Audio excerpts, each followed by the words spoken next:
સાથે સ્વાધ્યાય કરો છો તો ખૂબ જ સારું છે. અને સ્વાધ્યાય શા માટે કરવું જોઈએ? તો ઘણી વખત શું થાય છે કે જેવી રીતે આપણે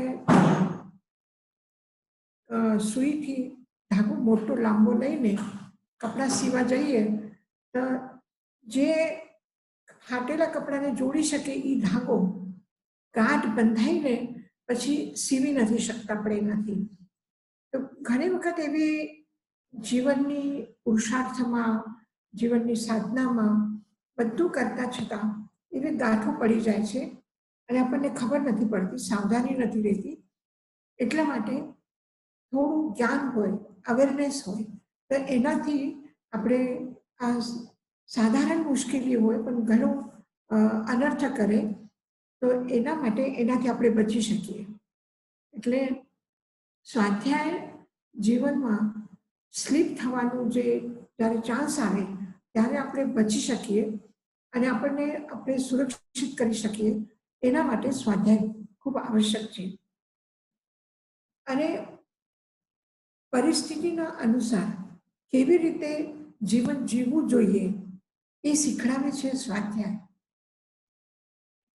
આજે આપણે ભગવાન મહાવીરને જે દેશના છે એ દેશનાનું જેને સંકલન કર્યું છે ગણધરોએ, તો આ 12 મહત્વપૂર્ણ અંગસૂત્ર છે. એમાં ત્રીજું અંગ ઠાણાઈ સૂત્ર છે.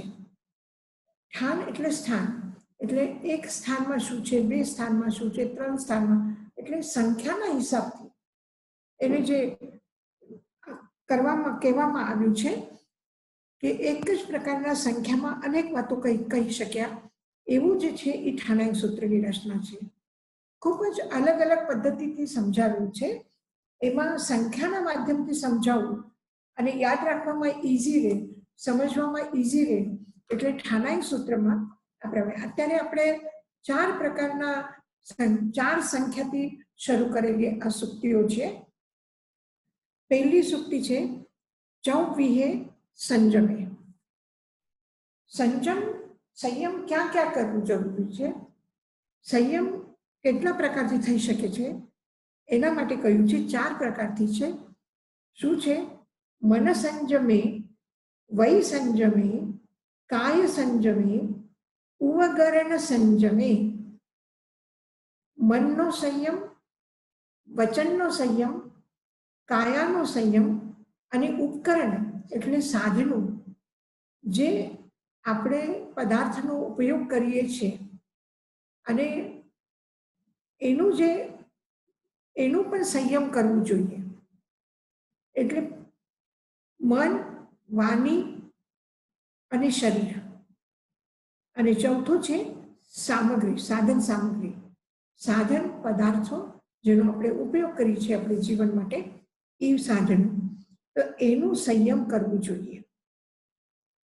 જે અંતરંગ બહુ ઊંડાણથી જેને પકડવું, સમજવું ખૂબ મુશ્કેલ થાય છે અને જેના સાથે આપણું બરાબર કોન્ટેક્ટ નથી. તો હવે કોઈ આપણે એમ કહીએ કે જે અરૂપી પદાર્થ છે, જે આંખોથી આપણે જોઈ નથી શકતા, એને આપણે પકડી નથી શકતા, તો એની વાત થોડી એક બાજુમાં મૂકી દો. જેના ઉપર આપણે કામ કરી શકીએ, જે આપણા જ્ઞાનના ક્ષેત્રમાં બહુ જલ્દી આવે છે, એ પહેલા એને લીધું છે. એટલે બહુ ઇઝીથી આપણે સમજી શકીએ કે આપણે સંયમ ક્યાં ક્યાં કરવાનું છે અને કેવી રીતે કરવાનું છે. પહેલું છે મનનું સંયમ. મનનું સંયમ એટલે મનમાં જે વિચારો આવે છે એનો સંયમ કરો. મનના વિચારોમાં જો આપણે એક દિવસ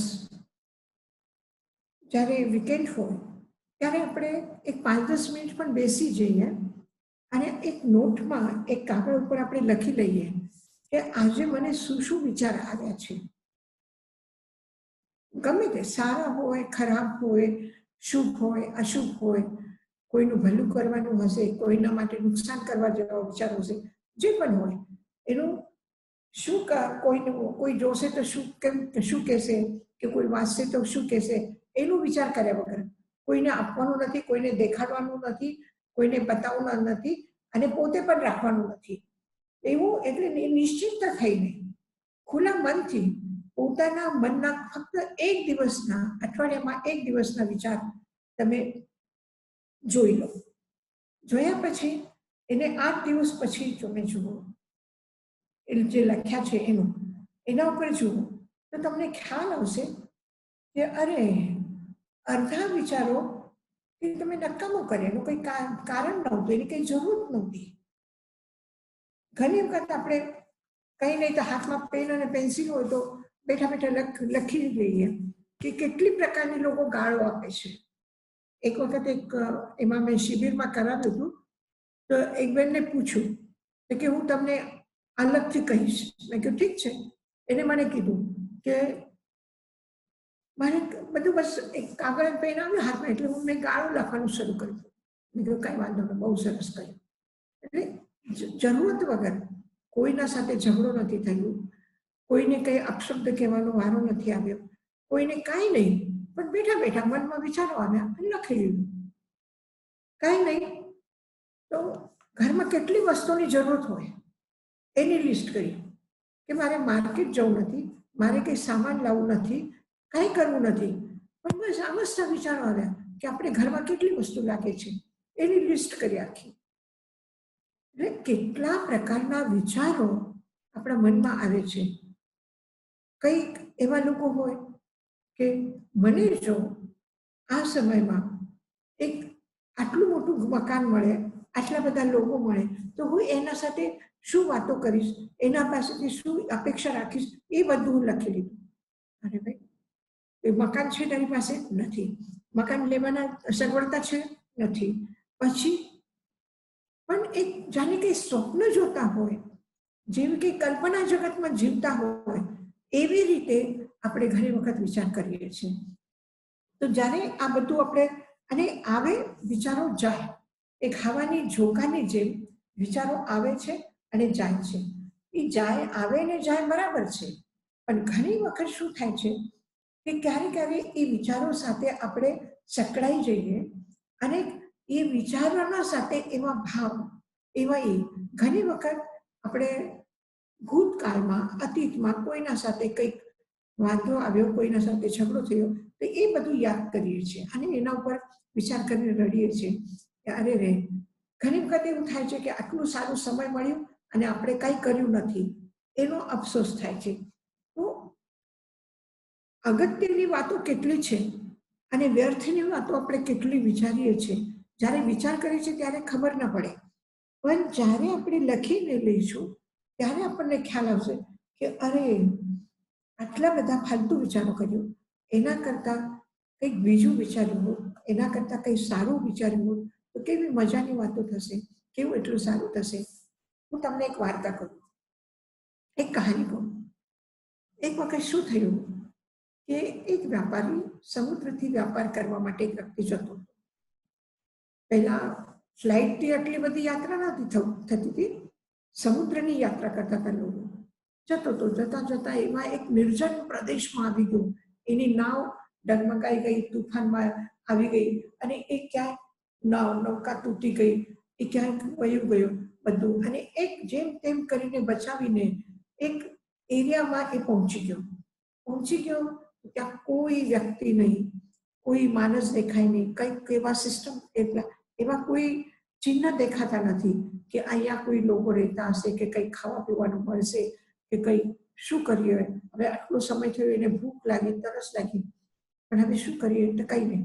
એક દૂરમાં એક ઝાડ એને દેખાયું કે આટલો થોડો તડકો છે તો ત્યાં સુધી જઈને ઝાડ નીચે સૂઈ તો જાઉં છાયામાં, પછી વિચારીશ. નથી ખાવા પીવાનું તો કાંઈ વાંધો નહીં, સૂઈ જાઉં, આરામ કરું એટલે ઠાકુર થઈ જશે. એ જઈને ઝાડના નીચે સૂઈ ગયો. પછી ઉઠ્યો તો થોડુંક તડકો ઓછું થઈ ગયું હતું, થોડુંક લાઇટ હતી, થોડું અંધારું તો વાદળ આવી ગયા, બહુ સરસ મોસમ હતું. તો એને વિચાર કર્યો કે અરે રે, આ આટલો ખુલ્લી જગ્યામાં, આટલો દરિયાનો કિનારો એક તરફ છે, ખુલ્લી જગ્યા છે, સનસેટ એટલું સરસ દેખાય છે અને આવા એમાં જો એક સુંદર મહેલ હોત તો કેવું મજાનું હોત ને. તો ત્યાં એકદમ સુંદર મહેલ તૈયાર થઈ ગયો. પછી એને વિચાર્યું કે અરે આ મહેલ તો આવી ગયો, આ મહેલમાં કંઈ ખાવા પીવાનું હોત તો કેવી મજા આવત ને. મને આટલી ભૂખ લાગી છે તો મેં કંઈક ખાધેલું કંઈક. એટલામાં એના સામે ખાવાની વસ્તુઓ બધી આવી ગઈ. અચ્છા, એને આશ્ચર્ય થયું કે ખાવાની વસ્તુઓ છે તો પીવાની આવી શકશે કે નહીં. તો એને ઈચ્છા કરી કે અત્યારે જો ગરમ ચાય હોય, સૌઠ અદરકવાળી, એના સાથે ટોસ્ટ હોય, આ હોય તે હોય, તો એ બધું આવી ગયું. પછી એને વિચાર્યું ત્યારે મને બીજા કપડાં જો મારી સાથે હોત તો હું નાહી લીધું હોત અને ફ્રેશ થઈને પાછું કંઈ કરત. તો સુંદર એને કપડાં ઈચ્છા કરી તો સુંદર કપડાં આવી ગયા. નાહી લીધું, કરી લીધું અને પછી એને થયું કે આ છે શું. હું ઈચ્છા કરું છું કે કોઈ સારો મહેલ હોય તો મહેલ આવે છે. હું ઈચ્છા કરું છું કે સારું ભોજન મળવું જોઈએ તો ભોજન આવી જાય છે. હું ઈચ્છા કરું સારા કપડાં જોઈએ તો કપડાં આવી જાય છે. આ છે શું? આ કોઈ રાક્ષસ કે કોઈ જાદુ કે કંઈ શું છે? જો કોઈ રાક્ષસ હમણાં આવી જશે અને મને પકડીને કંઈક મને મારવાની કોશિશ કરશે તો. એમ વિચાર્યું ને એટલામાં એક રાક્ષસ આવી ગયો.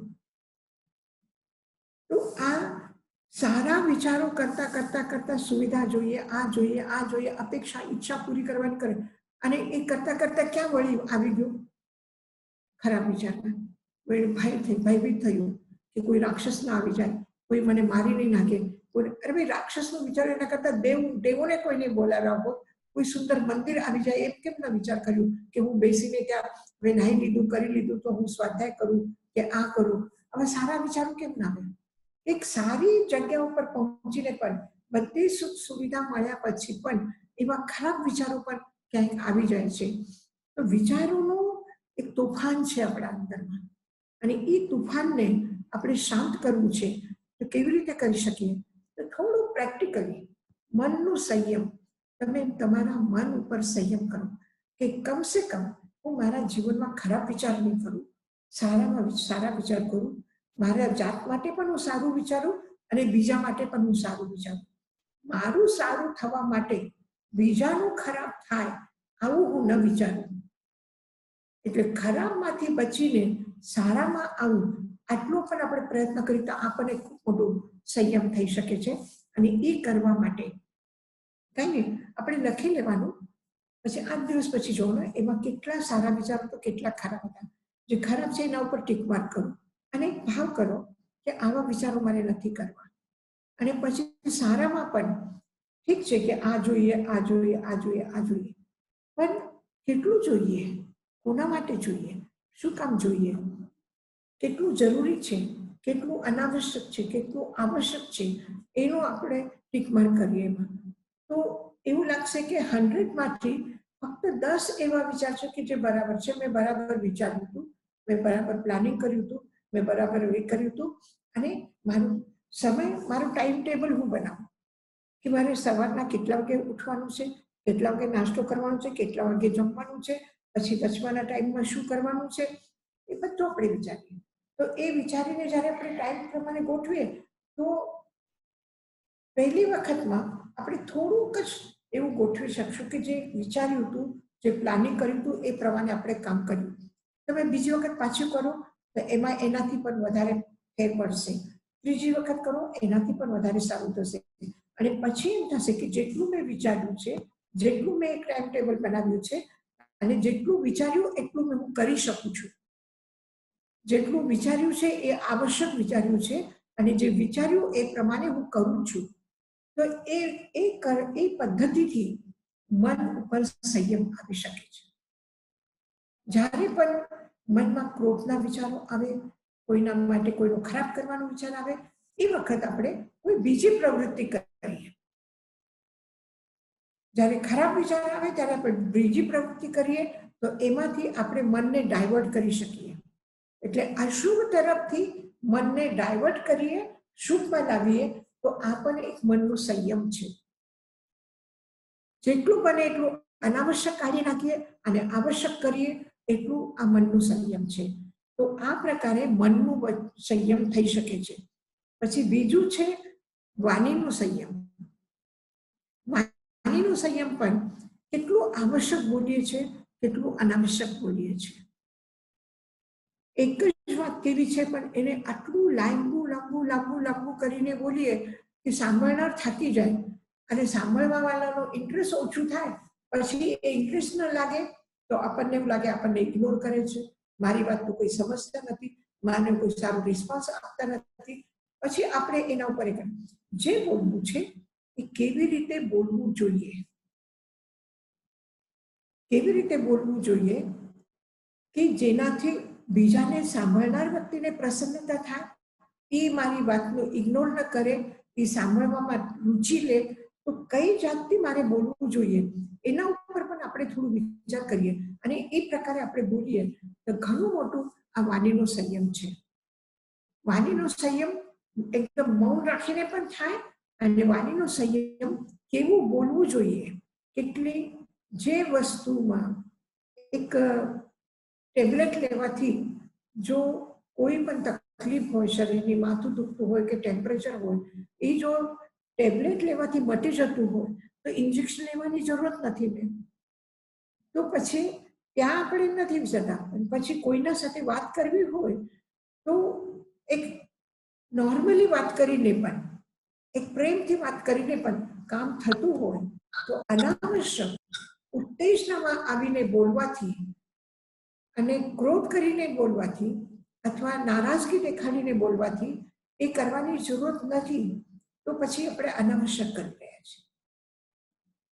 એક પાણીને ઉકાળો લાવવા માટે આપણને એક પાણી ગરમ કરવું છે તો નોર્મલ ગરમ, થોડું હલકું ગરમ કરીએ તો એને કેટલું ટાઈમ લાગે ગેસ ઉપર, અને એ પાણીને ઉકાળો આવવા જોઈએ. વધારેમાં વધારે વરાળ થાય, વધારે ગરમ થાય કે હાથ પર પાણી પડશે તો દાજી જશે, આટલું ગરમ કરવામાં કેટલું લાગે? ગેસ વધારે ટાઈમ રાખવું પડે ગેસ ઉપર. એનું ટેમ્પરેચર આપણે જો નાપીએ તો એ વધારે આવી જાય છે. એવી જ રીતે આપણે ઉત્તેજનામાં બોલીએ, આપણે ક્રોધમાં બોલીએ, આપણે નારાજ થઈને બોલીએ તો એમાં જ્યારે આ કશાયોની તીવ્રતા આ વાણીમાં આવે છે તો એનું ટેમ્પરેચર વધી જાય છે. તો આપણે ટેમ્પરેચર થોડું ઓછું કરીને, વાણીનું પણ ટેમ્પરેચર થોડું ઓછું કરીએ તો એ સંયમ છે. 97 ટેમ્પરેચર હોય તો આપણે નથી કહેતા કે મને તાવ આવી ગયો છે, પણ 100 થી ઉપર જાય એટલે આપણે તરત જ ચિંતામાં આવી જઈએ છીએ.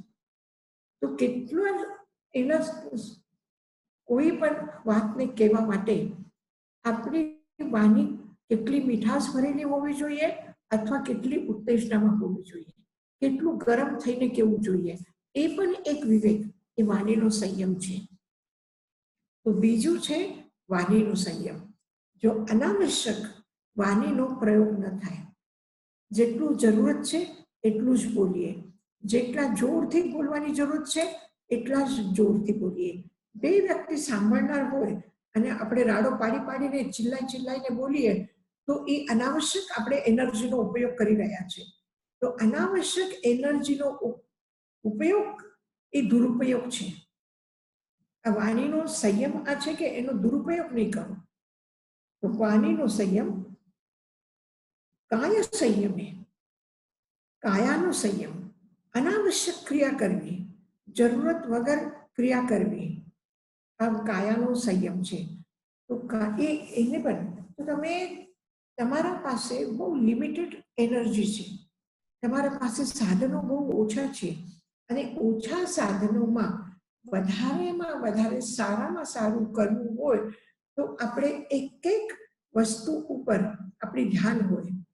આપણું માર્કેટમાં ગયા અને જે બેગ પર્સ હતી એ પર્સ ઉપાડી લીધી ને આવી ગયા બજારમાં. તો રોજના જેટલા સાધારણ મામૂલી પૈસા હોય છે આટલું જ એમાં પૈસા છે, વધારે પૈસા લેતા ભૂલી ગયા. તો હવે માર્કેટમાં ગયા છે, સામાન લેવું છે, તો તમે કેમ કરશો? વિચારશો ને કે મારા પાસે આટલું જ છે, હવે એનામાંથી જેટલી જરૂરિયાતની આજના કામની વસ્તુ છે એ હું લઈ લઉં, અને જે 8 દિવસ પછી પણ લે તો ચાલે, 1 મહિના પછી પણ લે તો ચાલે, તો પછી આવી વસ્તુઓ નહીં લઉં. એટલું આપણે વિચાર કરીને જેટલા સાધનો છે એટલું જ આપણે ઉપયોગ કરીએ તો મારા પાસે કેટલું ટાઈમ છે, મને કેવી રીતે લોકો પાસેથી અપેક્ષાઓ છે, મારાથી કોઈને કેટલી અપેક્ષાઓ છે, આ બધું વિચારીને જે આપણે બોલીએ છીએ એ વાણીનો સંયમ છે. હવે સાંભળવાનું છે, કોની વાણી સાંભળવી જોઈએ, કેવી રીતે વાણી સાંભળવી જોઈએ. જે સાંભળીને ઉત્તેજના આવતી હોય તો એ ન સાંભળે એ સારું, અને જે સાંભળીને કંઈક આપણને ચિંતન માટે એવા પોઈન્ટ મળે કે એના ઉપર આપણે સારું વિચારી શકીએ અને સાંભળીને મનની પ્રસન્નતા વધે તો એ સાંભળવાનો ફાયદો છે. તો જ્યારે ઉત્તેજના હોય, જ્યારે દુઃખ લાગે મનને અથવા કંઈ પણ એવા હોય ત્યારે આપણે સારામાં સારો ગીતો સાંભળીએ, સારામાં સારું કોઈનો લેક્ચર હોય તો એ સાંભળીએ, સારામાં સારું આપણે એ કરવા જઈએ. તો વાણીનો સંયમ, આ સંયમ છે કે સારું સાંભળીએ, સારું બોલીએ. એવી જ રીતે કાયાનું પણ કે શું કરવાથી મનને પ્રસન્નતા વધે છે. ટાઈમ છે તો આપણે ગાર્ડનમાં જઈને ઝાડને પાણી આપીએ તો આ શરીર કાયાનો સંયમ છે. પણ બેઠા બેઠા ઘણા લોકોને આદત હોય કે એનો પગ હલતું જ હોય છે. ઘણા લોકોની આદત હોય કે કાનમાં આંગળી નાખીને એ કાર્ય કરતા જ હોય છે. ઘણા લોકોને ખોટી આદત હોય કે કપડાના બટન આમાં કરતા જ હોય છે. તો એ અનાવશ્યક ક્રિયાઓ છે. ઘણા લોકોને મોઢું જેવું તેવું બગાડવાની આદત હોય છે કે મોઢું આમ કરીને બેસે, આમ કરીને બેસે, અથવા કોઈને ધારીને જુએ, કોઈને ગુસ્સાથી જુએ, જે કરવાની જરૂર નથી. સંક્ષેપમાં આ છે કે અકિરિયમ પર્યાનામી કિરિયમ ઓ સંપજ્જામી. તમે સાંભળ્યું હશે આપણા આ જે પ્રતિજ્ઞા સૂત્ર છે કે અન્નાનમ પર્યાનામી નાનમ ઓ સંપજ્જામી. હું અજ્ઞાનનો ત્યાગ કરું છું, જ્ઞાનના સાનિધ્યમાં રહું છું. એવી જ રીતે અકિરિયમ એનો મતલબ છે કે જે અનાવશ્યક છે, પછી અનાવશ્યક મનના વિચારો છે કે મનની ક્રિયા છે કે વાણીની ક્રિયા છે કે કાયાની ક્રિયા છે, આ બધા જેટલું અનાવશ્યક છે એટલું આપણે કાઢી નાખીએ. આપણે ઘરની સફાઈ કરવી છે, સફાઈ કરીએ એટલે શું છે? સફાઈ કરીએનો મતલબ શું થાય છે? કચરો કરીએ તો એનો મતલબ છે કે આપણે કંઈક શાકભાજી સુધારીએ એ ફેંકી દઈએ, આપણે ફાટેલા કપડાં જેવી રીતે મૂકી દઈએ કે જૂતા જેવી રીતે મૂકી દઈએ, અથવા કચરો ક્યાંથી આવતું હોય તો ભલે ના આવે એ ન ઉપાડીએ તો આ ગંદકી છે. અને સફાઈ એટલે શું છે? સફાઈ એટલે શું છે? સફાઈ એટલે એ છે કે કચરો બધું સાફ કરીને કાઢી નાખ્યું, તો આ સફાઈ છે. તો જ્યારે સફાઈ કરવી છે, સ્વચ્છતા રાખવી છે મનની, વચનની, કાયાની, તો શું કરવું જોઈએ કે જે અનાવશ્યક છે, જે વ્યર્થમાં છે, જે કામમાં આવતું નથી અને જે વ્યર્થમાં આપણે કરી રહ્યા છીએ અથવા કચરો ભેગું કરવાનું કામ કરી રહ્યા છીએ, તો એ કાઢવાનો એ સંયમ છે. એટલે સ્વસ્થતા આવે, સ્વચ્છતા આવે, મનની શુદ્ધિ થાય, વાણીની શુદ્ધિ થાય અને કાયાની શુદ્ધિ થાય. તો જેનાથી શુદ્ધતા આવે, પવિત્રતા આવે, મંગલ આવે, શુભ આવે, એ સંયમ છે.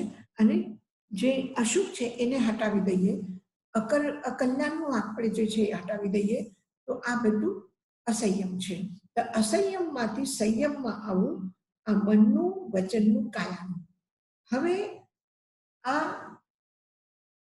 એક શરીર, મન, વાણી થયા પછી આપણે જે પણ કંઈ ક્રિયા કરી રહ્યા છીએ, મન દ્વારા, વચન દ્વારા ક્રિયા કરવી, શરીર દ્વારા, ખાસ કરીને શરીર દ્વારા, એ બધું જે છે જીવન જીવવા માટે આપણે ઘણા બધા પદાર્થો, ઘણી બધી વસ્તુઓ, ઘણી બધી સામગ્રી આપણા પાસે હોય, આપણે લાવીને રાખીએ છીએ.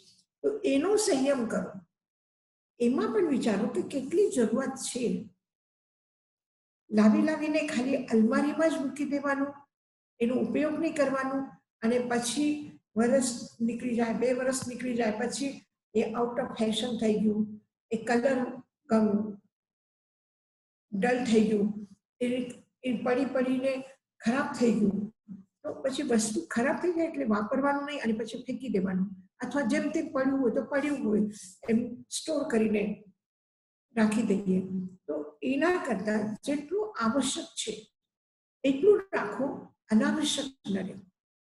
તૂટેલા વાસણ, જે અલમારીની ચાવી ખરાબ થઈ ગઈ, ચાવીઓ, કૈચીઓ, વાસણ તૂટેલા ભાગેલા જેવા કામમાં આવતા નથી, હવે ફેંકી દેવાના છે, ફેંકી જ દેવાનું છે.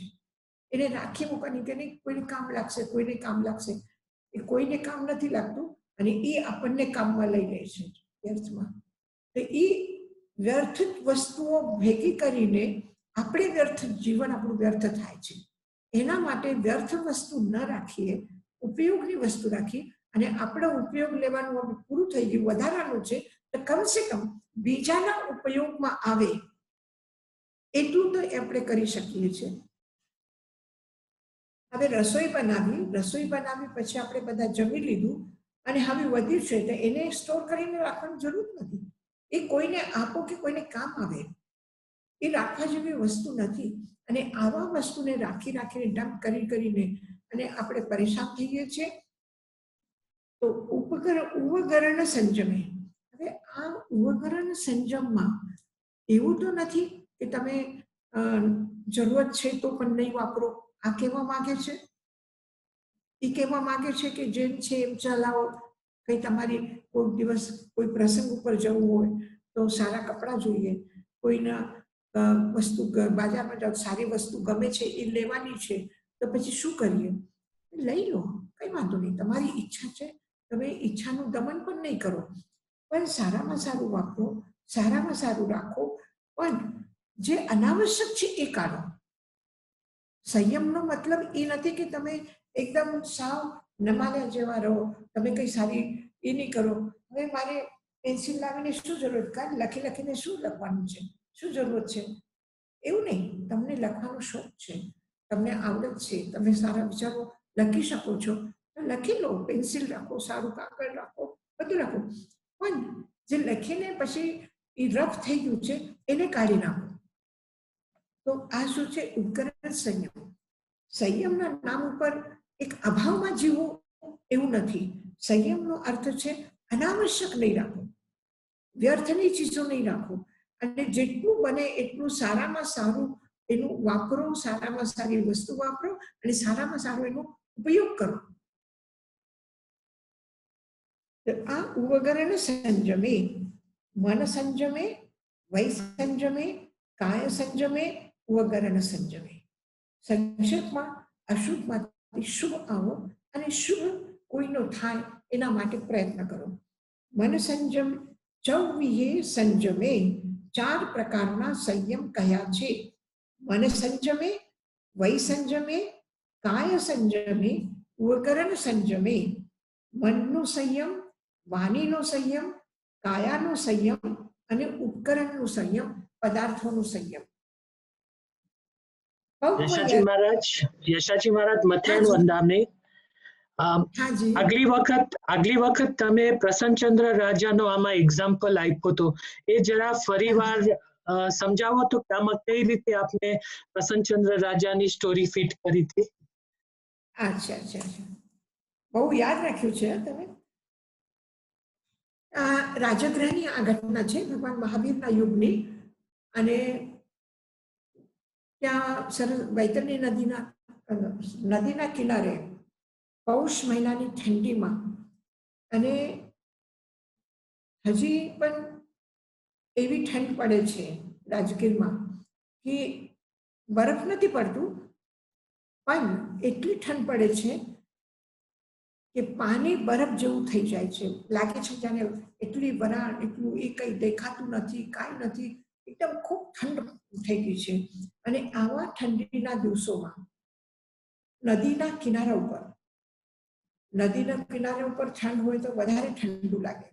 એક મુનિ ધ્યાનમાં વસ્ત્રથી એના શરીર ઉપર હાથ ઊંચા કરીને ધ્યાનસ્થ થયા છે. અને ખબર પડી ભગવાન મહાવીર પધાર્યા છે. એટલે રાજા શ્રેનિક અને ચેલા અને એના બધા સાથે લોકો આ બધા નીકળ્યા તો એને ભગવાનના દર્શન કરવા જતા રસ્તામાં જોયું કે મુનિ આટલા ઠંડમાં વસ્ત્ર પહેર્યા વગર એમને એમ નિર્વસ્ત્ર થઈ ધ્યાન સાધના કરે છે. ઓહો, અમે આટલા ગરમ કપડા, આટલા કે હલકા અને બહુ વધારે પડતા ગરમ કપડા પહેર્યા છે, છતાં અમને ઠંડ લાગે છે. તો મુનિ વસ્ત્ર વગર અને નદીના કિનારા ઉપર ઊભા છે ધ્યાનમાં. તો એને ખૂબ એના પ્રત્યે અહોભાવ જાગ્યો અને ભાવથી વંદન કર્યા. ભાવથી વંદન કરીને એ પછી ભગવાનના દર્શન માટે ગયા. ભગવાનના દર્શન માટે ગયા તો પણ એના મન પર મુનિની બરાબર જે એક ચિત્ર આંખના સામે આવવું જતું હતું અને એના મનમાં એવા ભાવ આવતા હતા કે કેટલા ધન્ય જેમની કેવી રીતે સાધના કરે છે, નિર્વસ્ત્ર થઈને સાધના કરી છે. ઓહો, અને એને ભગવાનને પૂછ્યું કે ભગવાન, જો આ વખતે પ્રસન્નચંદ્ર રાજર્ષિ પોતાના આવતા ભાવનું જો આયુષ્યનું કર્મ બાંધે તો એ ક્યાં જશે?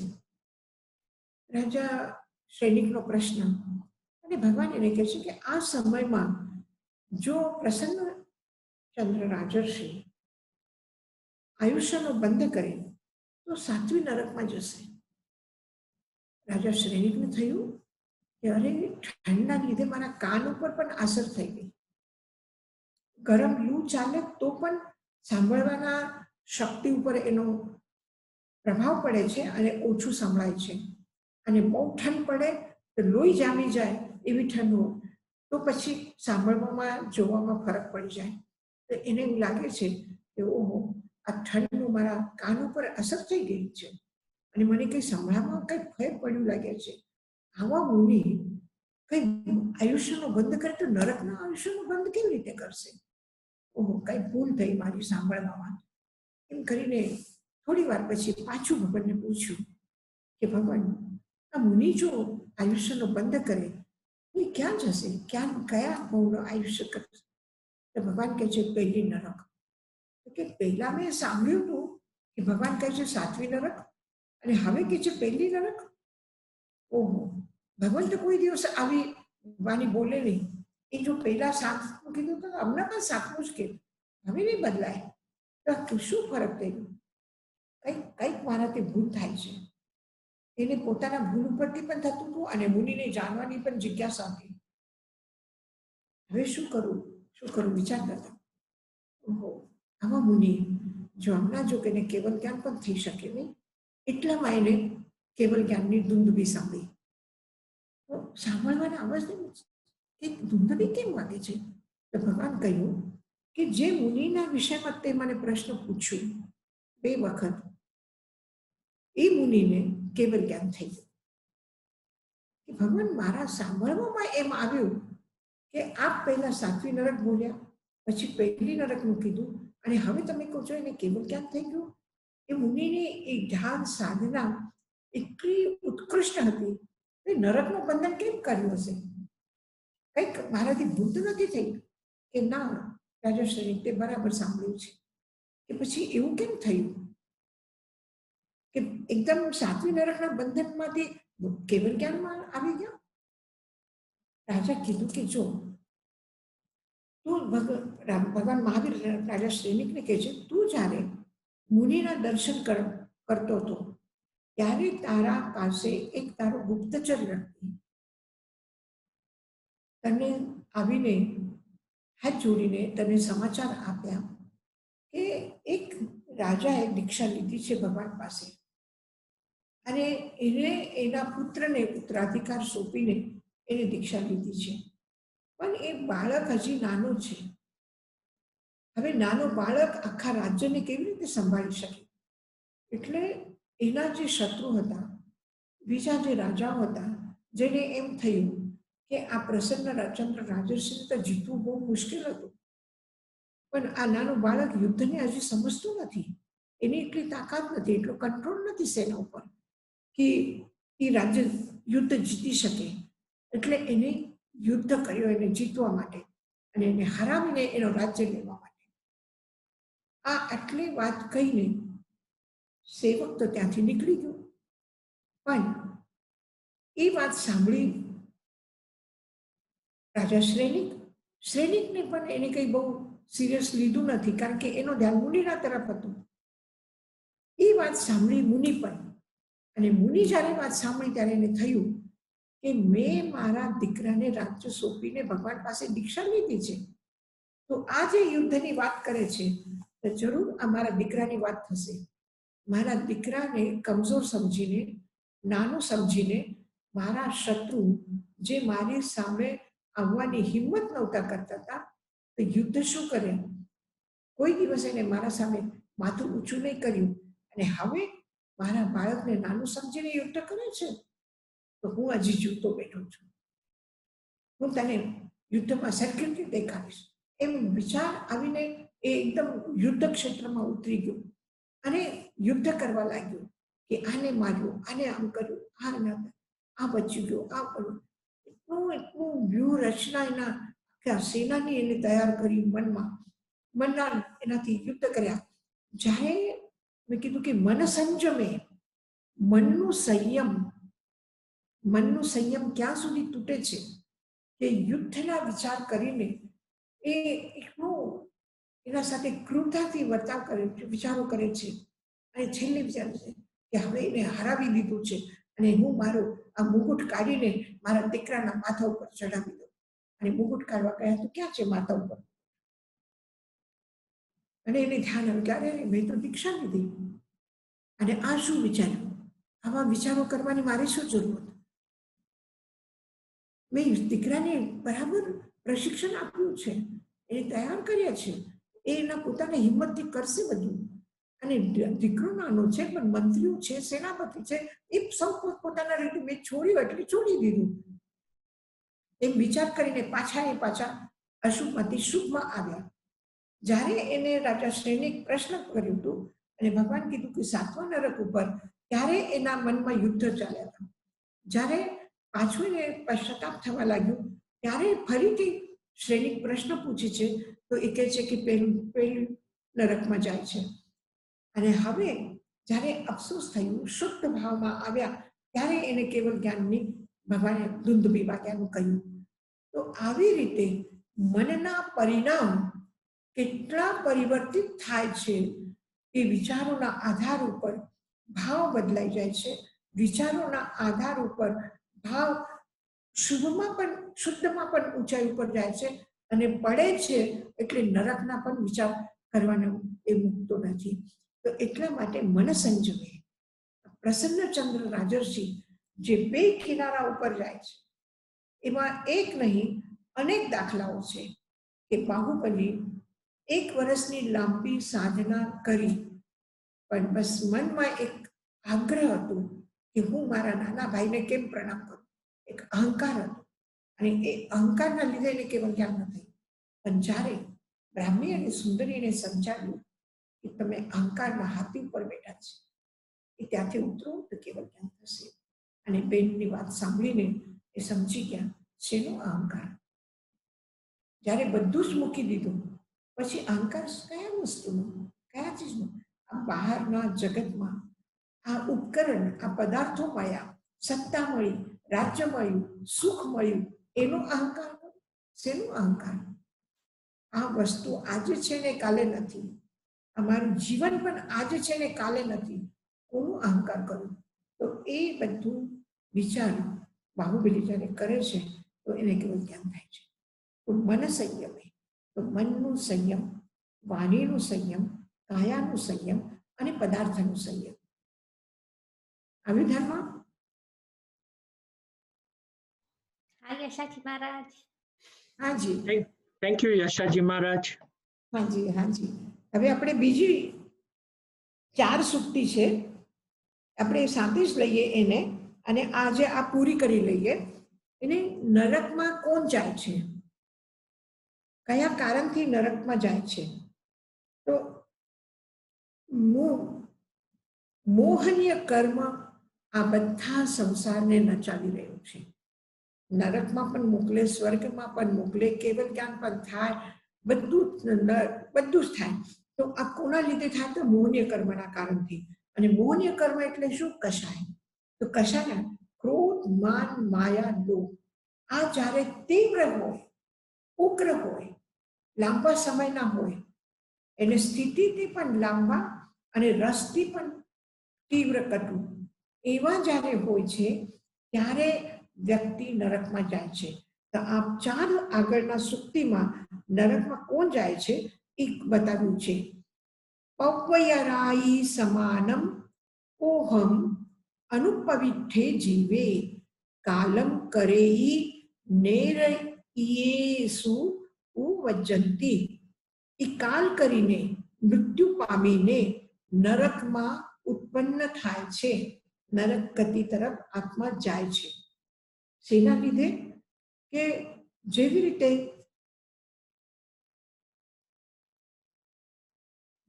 પર્વત પવ્યરાઈ, પર્વતની રાશિ એટલે પર્વતની લાઈન આખી, એના સમાન જેનો ક્રોધ હોય છે એ કોઈ દિવસ મટે નહીં.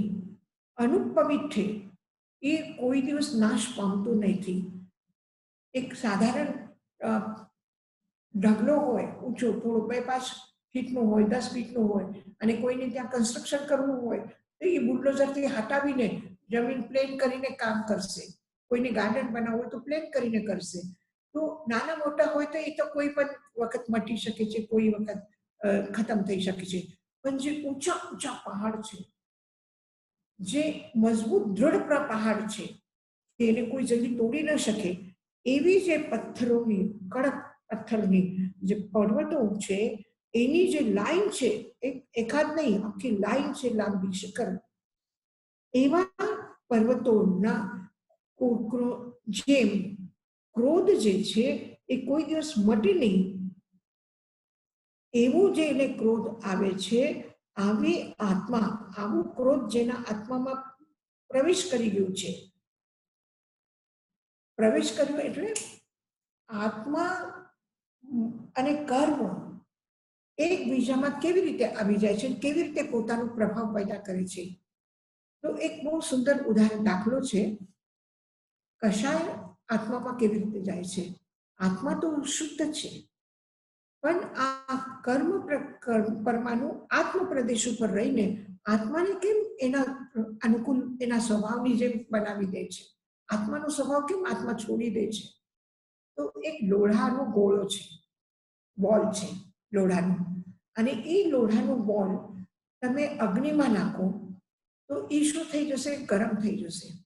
ખૂબ વધારે ટેમ્પરેચર વાળા અગ્નિમાં, ભઠ્ઠામાં તમે એને નાખો તો એ એકદમ લાલ થઈ જશે. જ્યારે એવું લાગશે આ પોતે અગ્નિ જ છે.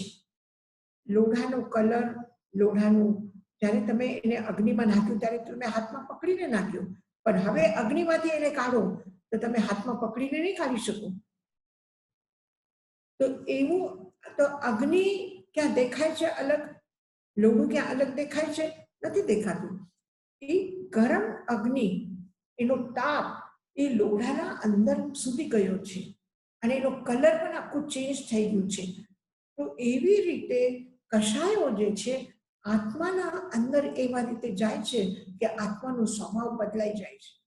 તો આવી ભયંકર ક્રોધ કે જે કોઈ દિવસ તૂટે નહીં, કોઈ દિવસ ખતમ નહીં થાય, આવું ક્રોધ જેનો હોય એ ક્રોધી આત્મા નરક તરફ જાય છે.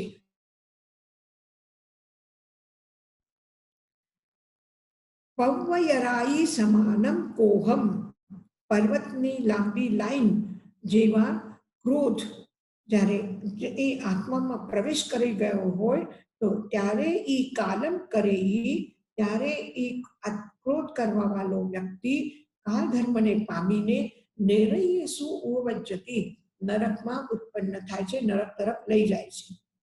ક્રોધ એને નરક તરફ લઈ જાય છે. શેલથંભ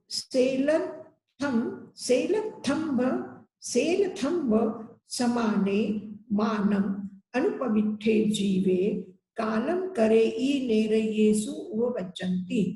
બાકી બધું એક સરખું છે, ખાલી જે ઉદાહરણ આપેલા છે એટલું જ ફેર છે. અનુપવિઠ્ઠે જીવે, ક્રોધની જગ્યાએ માન આવી ગયું. માન અનુપવિઠ્ઠે જીવે, જ્યારે માન આત્મામાં પ્રવેશ કરી જાય છે એટલે અહંકારથી યુક્ત થઈ જાય છે, ત્યારે કાલ કરીને નરક તરફ એ માન એને લઈ જાય છે. આ માન કેવું છે? ક્રોધ માન. બીજું માનનો નંબર એ કેવો છે તો કે છે શૈલ થંપ સમાનમ. શૈલ એટલે શૈલ, શૈલ એટલે પથ્થર. પથ્થરની થાંભલાને જેમ જેનો અહંકાર છે કે એ ઝૂકે નહીં. પથ્થરનું થાંભલું કોઈ દિવસ ઝૂકશે નહીં, ઝૂકે. તમે કપડાનું આમ લાંબુ એક થાંભલો બનાવો તો એને તમે વાળો તે વાંકો વળી જશે, પણ પથ્થરનો થાંભલો નહીં વળે. તો પથ્થરની થાંભલાની જેમ એકદમ અડીગ રહે છે, જરાય નમતો નથી, કોઈના સામે ઝૂકે નહીં, કોઈના સામે નમે નહીં. તો આવું જે અહંકારી વ્યક્તિ છે એ આત્મા નરક તરફ જાય છે. પછી બંસી મૂલ કેતન સમાનમ માયમ અનુપવિઠ્ઠે જીવે, કાલમ કરે ઈ નેરયેસુ ઉપવજ્જંતી. માયા કરવા વાળો જીવ કાલ કરીને નરકમાં ઉત્પન્ન થાય છે. પણ એની માયા કયા પ્રકારની? કે બંસી મૂલ કેતન સમાને. બંસી એટલે બાંસ. બાંસના મૂળની જે બાંસમાં પણ ગાંઠ હોય છે. આ પૂરું બાંસ હોય તો એમાં લગભગ એક દોઢ ફીટ ઉપર વચમાં ગાંઠ હોય છે, પણ એની જે જડો છે એ જડો પણ એકબીજામાં એવી રીતે બંધાય છે ને એવી ગાંઠ થઈ જાય છે, એટલું કડક થઈ જાય છે કે એ કોઈ એને નરમ નથી કરી શકતો. અથવા બાંસના જડના સમાન દંભ જેનો છે એને એ ગાંઠમાં કઈ કોઈ બીજો પ્રવેશ ન કરી શકે, આટલું સખ્ત છે. એવી જેની માયા છે એ માયા એને નરક તરફ લઈ જાય છે. બીજા ઝાડની જગ્યા પાતળી હોય છે ને આમ સીધી સીધી હોય છે, પણ બાંસના ઝાડની જે જડ છે આ રહી રહીને બધી ભેગી થઈને એકદમ ગોઠલાની જેમ બની જાય છે. તો એ જેવી છે કે એમાં કોઈ બીજી અંદર કઈ જઈ નહીં શકે. બીજા ઝાડની જડ છે એ એકદમ જાલની જેમ હોય, જાલ એટલે જાળીની જેમ, પણ બાંસની જે જડ છે એકદમ સઘન હોય છે, પથ્થર જેવી. તો એવી જે માયા છે એ માયા નરક તરફ લઈ જાય છે. તો યશાજી, સોરી યશાજી, હા યશાજી મહારાજ, આપણે આ જે માયા કીધી એ આપણે આપણા ફેમિલી ને છોકરાઓ સાથેની જે માયા છે એ એટલી જ સ્ટ્રોંગ છે ને એ માયા?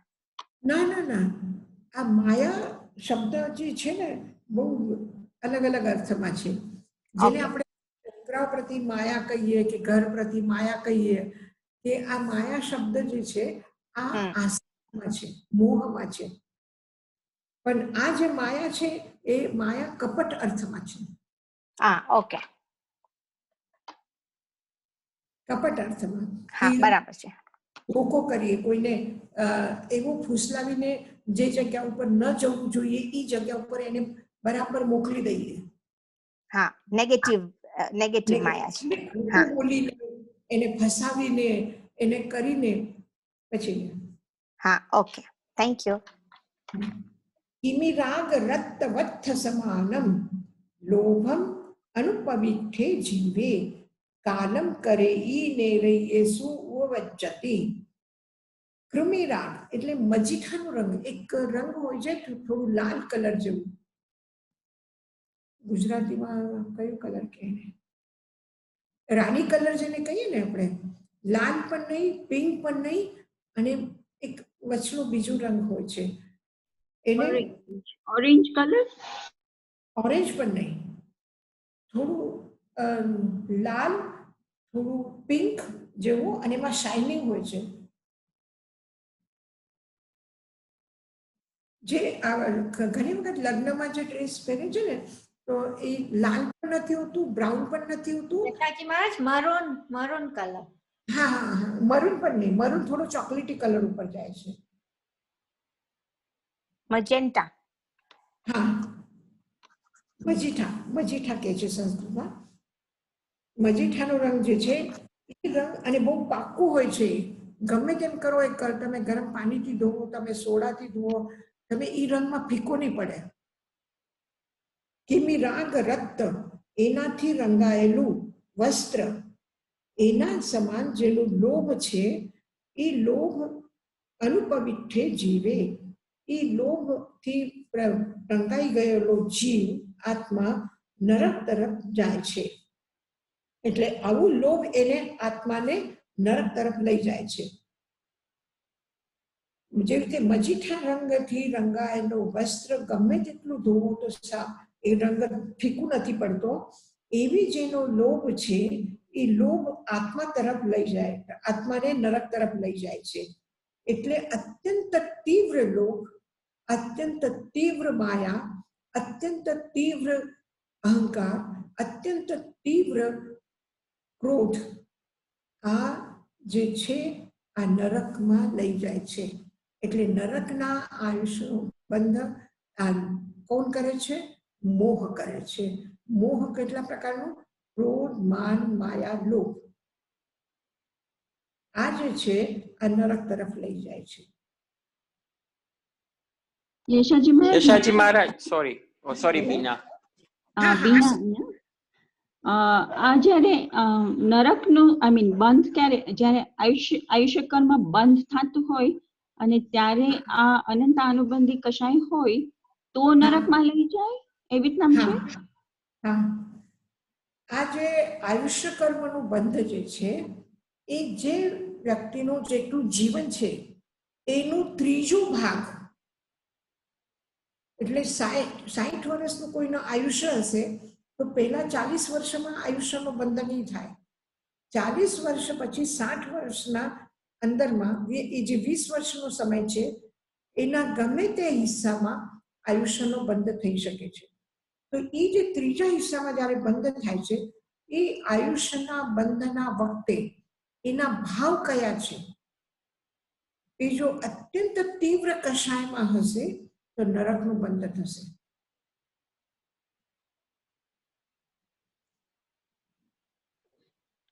તો યશજી મહારાજ જ્યારે મૃત્યુ થાય ત્યારે પાછા એવા જ ભાવ આવી જાય? હા, એવું છે કે આપણે રૂમના અંદરમાં છીએ, દરવાજા બંધ છે, તો આપણને શું દેખાય છે? એસી રૂમમાં આપણે બેઠા છીએ તો રૂમ કેવું લાગશે? ઠંડુ લાગશે. જેવું રૂમનો ટેમ્પરેચર છે અંદરમાં એ આપણને અનુભવ થશે. અને આપણે દરવાજા ઉપર ગયા, દરવાજો ખોલ્યું તો એ વખત ટેમ્પરેચર કયું લાગશે? રૂમના અંદર ઠંડુ છે પણ તમે દરવાજા ઉપર જાઓ પણ હજી દરવાજાના બહાર નથી ગયા.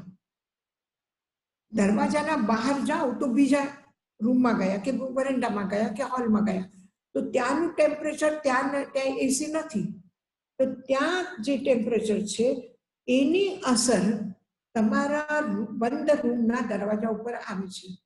તમે દરવાજો ખોલ્યો, હજી બહાર પગ નથી મૂક્યું, દરવાજામાં જ છે, અંદર રૂમમાં જ છે.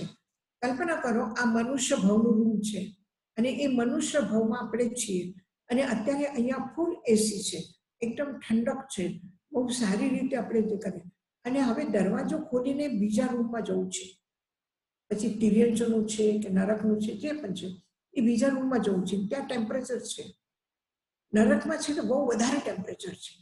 હવે એ ટેમ્પરેચરની અસર તમારા જે મનુષ્ય ભવનો રૂમ છે એના દરવાજા ઉપર આવે કે નહીં આવે? એની અસર આવે છે. એટલે આપણે જ્યારે મૃત્યુના સમયમાં જે બીજા ભાવમાં જવાની તૈયારીમાં છીએ અને હજી મર્યા નથી, એટલે આપણે છે મનુષ્ય ભાવમાં પણ એની અસર આવી ગઈ. એટલે જો નરકના આયુષ્યનો બંધ કર્યું હોય તો મૃત્યુના સમયમાં એ કષાયનો એટલે તીવ્રતાનો થોડો અસર તો આવે જ છે. જો સ્વર્ગમાં જવાના છે તો સ્વર્ગ આ રૂમ કરતા બીજું રૂમ વધારે ઠંડુ છે, વધારે ડેકોરેટેડ કરેલું છે, ત્યાં સ્પ્રે પાથરેલું કરેલું છે, અને આપણે દરવાજો ખોલ્યો એટલે તરત જ સુગંધ આવવા માંડી. હજી આપણે બહાર સ્વર્ગમાં ગયા નથી, પણ ત્યાંની સુગંધ દેખાવા માંડી. ત્યાં એકદમ ઝિલમિલાટ લાઇટનું છે, ત્યાં લાઇટનો થોડો થોડો પ્રકાશ આવવા માંડ્યો. એટલે એક આ ભાવનું આયુષ્ય જ્યારે પૂરું કરીએ ત્યારે બીજા ભાવના બાંધેલા જે પણ ગતિના જવાના છે, જે આયુષ્ય બાંધેલું છે, નરકાયુ, તિર્યંજાયુ, મનુષ્યાયુ, દેવાયુ, જે પણ આયુષ્ય છે, એ આયુષ્યની અસર આ ભાવ પર આવે છે. એટલે મૃત્યુના સમય એ ભાવની પરિણતિ હોય છે. Thank you Yashaji Maharaj, beautifully explained. Yashaji Maharaj, મને એક વિચાર આવ્યો. રસીલાબેન બોલું છું. આપણે આખી જિંદગી તમારું ભાવ કાં એકદમ સારા હોય કાં એકદમ અકૃત હોય, ને જ્યારે થોડોક સમય જ્યારે તમારા આયુ કર્મ બંધાતું હોય ત્યારે તમારો જરાક ભાવ જુદો થઈ જાય તો તમારો આખો ભાવ બદલાઈ જાય. નહીં, ભાવ નથી બદલાતો. ઓકે. તો જ્યારે આયુષ્ય ગતિ બદલાઈ જાય. હા, આયુષ્યનું બંધ થયું એ વખતે જે ભાવ હતા એ પ્રમાણે આપણું ગતિ, આપણું નરકાયું, આપણને તિર્યંજાયુ, દેવાયુ, મનુષ્યાયુ મળ્યું. પણ ત્યાં ખાલી આયુષ્ય નથી જોતું. આજે આપણે મનુષ્ય ભાવમાં છીએ તો આપણી પાસે શું છે? આપણે સારા પરિવારમાં જન્મ લીધું છે, આપણું સ્વાસ્થ્ય સારું છે, આપણી એનર્જી બધી સારી છે, આંખથી બરાબર જોઈ શકીએ છીએ, કાનથી સાંભળી શકીએ છીએ, શરીરથી આપણે કામ કરી શકીએ છીએ, આપણે ભણી શકીએ છીએ. તો આ જેટલું પણ આપણને મળ્યું છે, આ સાતા મળી છે, પરિવાર સારું મળ્યું છે, પાડોશી સારા મળ્યા છે, સમાજ સારું મળ્યું છે, જે પણ કંઈ એટલું તો એ બધું આપણને જ્ઞાનાવર્ણ્ય, દર્શનાવર્ણ્ય, મોહનીય, વેદનીય, આયુ, નામ, ગોત્ર અને અંતરાય, આ જેટલા બીજા 7 કર્મ આપણે બાંધ્યા છે એ પ્રમાણે આપણને મળશે. આપણું વ્યર્થ નથી ગયું.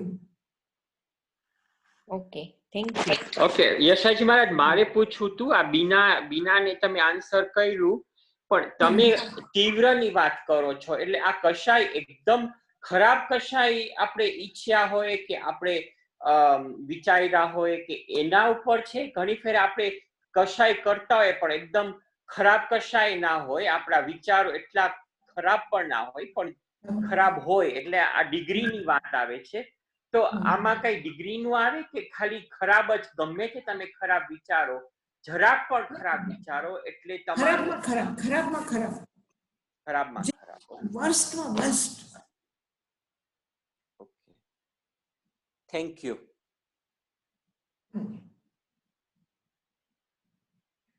તમે બહુ સરસ સમજાવ્યું યશાજી મહારાજ, મને બહુ મજા આવી. Thank you. જેવી રીતે એક કપડું છે અને આપણે ગાડી સાફ કરીએ છીએ. હવે તમે તો બહુ એકદમ સફાઈથી રાખો છો ગાડીઓ, એટલે તમને નહીં ખબર પડશે, પણ જે લોકો એકદમ ગંદી રાખે છે, પેટ્રોલ છે, ધુવાડો છે, એ છે, બધું એને પોછીને એકદમ સાફ કરતો. કપડું એકદમ ચીકણું, પેટ્રોલ તેલ લાગેલું, એના ઉપર ડસ્ટ લાગેલું, એકદમ કાળું થઈ ગયું છે. તો આવું કપડું, તો આ કપડાને શું કરશું? આપણે એકદમ ફેંકી દઈશું ને. એ કપડાથી આપણે કઈ રોટલી ઢાંકીને નથી રાખવાના ને. રોટલી ઢાંકવાની છે કે ફ્રૂટ ઢાંકવાનું છે, તો એ કપડાથી આપણે ઢાંકશું? નહીં ઢાંકીએ. ના, નહીં ઢાંકીએ, ફેંકી દઈએ. અચ્છા, કદાચ એવું થાય, કોઈનો સાધારણ પરિવાર છે, તેમ થાય કે ચાલો પાછું ગાડી સાફ કરવા માટે કામ લાગશે, તો એને ધોઈ નાખીએ. તો એ સાદા પાણીથી ધોશે તો એ સાફ નહીં થાય. એને ગરમ પાણીમાં સાબુ, સોડા, બધું બ્લીચ નાખીને એકદમ કરીને ધોવું પડશે. ત્યારે થોડુંક કલર એનું ઓછું થશે. અને એને પાછું તમે ધોયું તો હજી થોડી સફાઈ આવશે, થોડું એનો ડનપણું કપડાનું ઓછું થશે, કાળી જે લાગી છે એ ઓછી થશે. જેમ જેમ એને સાફ કરશું, જેવી રીતે એક ગેસ ઉપર આપણે વાસણ મૂક્યું અને એકદમ ખૂબ ખરાબ થઈ ગયું, તો જે રીતે આપણા ઘરનો પેલા ચાયનું વાસણ જુઓ અને જે રસ્તા ઉપર જે ચાય બનાવતા હોય એનો સોસપેન જુઓ તમે, તો એવું લાગશે કે કોઈ દિવસ સાફ નથી કર્યું, અને એવું વાસણ ધોવા બેસે તો એકદમ સાફ નહીં થાય, પણ ધોતા ધોતા ધોતા ધોતા વારે ઘડી સાફ કરતા કરતા એ સાફ થઈ શકે છે. તો એવી જ રીતે આટલું તીવ્ર ક્રોધ, એટલું ગંદુ કપડું કે એ નરકમાં જશે, ફેંકાઈ જશે, દુઃખમાં જ રહેશે.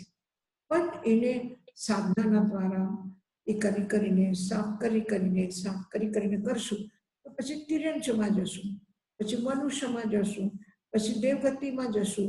તો એ થોડુંક હજી સફાઈ જેમ થશે એ પ્રમાણે આગળનું આયુષ્ય. બરાબર છે. થેન્ક યુ, બહુ સરસ સમજાયું. યશાજી મહારાજ, એક હજી ક્વેશ્ચન છે. હા બોલો.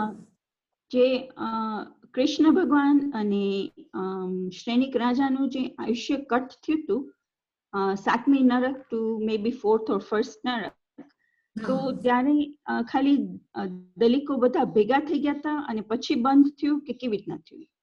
ના ના, એ છે ને રાજા શ્રેનિક જે છે એનો સમ્યક તો પ્રાપ્તિ પહેલા આયુષ્યનું બંધ થઈ ગયું નરકનું. તો એ આયુષ્યનો બંધ કર્યું અને નરકમાં ગયો, અને પછી એને શાયિક સંકિત થયા. એટલે શાયિક સંકિત છે એના પાસે, એટલે દુઃખની જે અનુભૂતિ અથવા એની જે પ્રતિક્રિયા છે એ રાજા શ્રેનિકની હવે એટલી તીવ્ર નથી. જો એની જગ્યા ઉપર એનો જ દીકરો કુલિક પણ નરકમાં ગયો છે, પણ બરાબર છે, એને સંકેત પ્રાપ્ત નથી કર્યું, તો એ દુઃખમાંથી દુઃખ પેદા કરશે. રાજા શ્રેનિક દુઃખમાંથી દુઃખ નહીં પેદા કરે, એ નરકમાંથી આવીને પાછા મનુષ્ય ભાવમાં આવીને તીર્થંકર થવાના છે,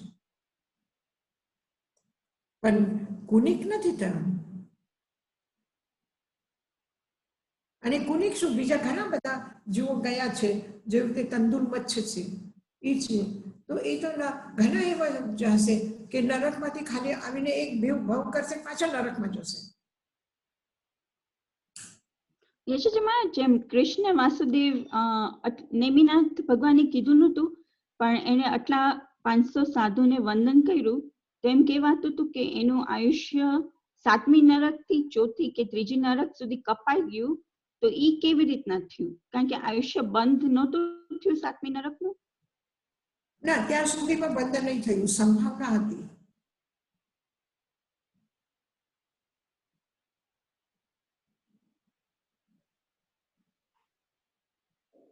ઓકે, થેન્ક યુ.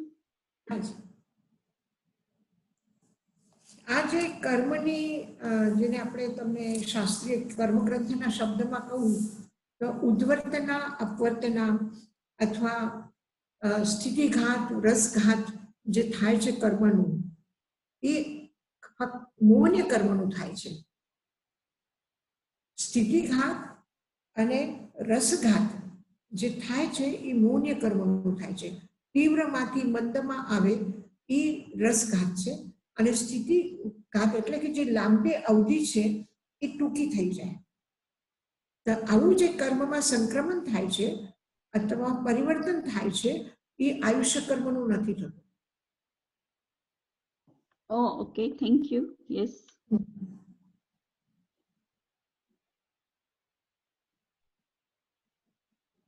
હજી આગળ કરવું છે?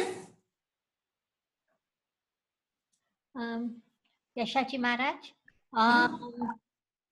ગુરુવારે કે ગુરુવારે તમને જ્યારે પણ વેન્સડે કે ટ્યુઝડેમાં જ્યારે પણ તમને આચાર્યજી ખૂબ ખૂબ યાદ કરે છે, તમને બધાને ખૂબ ખૂબ આશીર્વાદ પાઠવ્યા છે. બરાબર રોજ એ સવારના સ્વાધ્યાય પછી પ્રાર્થના કરે છે બધા માટે. આપણે પણ એમની સાથે કરીએ. ખૂબ ખૂબ યાદ આવે છે તમારી બધાની, અને બધા સારું સારું ખૂબ સ્વાધ્યાય કરો, સારા સારા વિચાર કરો, સારા સારા ભાવ ઉચ્ચાર કરો. મંગલ પાઠ. નમો અનંતાનમ, નમો સિદ્ધાનમ, નમો આયર્યાનમ, નમો વૈચ્છાયાનમ, નમો લોય સવસાહુનમ. એસો પંચનમુક્કારો સર્વપાવપનાશનો મંગલાનંચ સર્વેસિ પરમં હવૈ મંગલમ.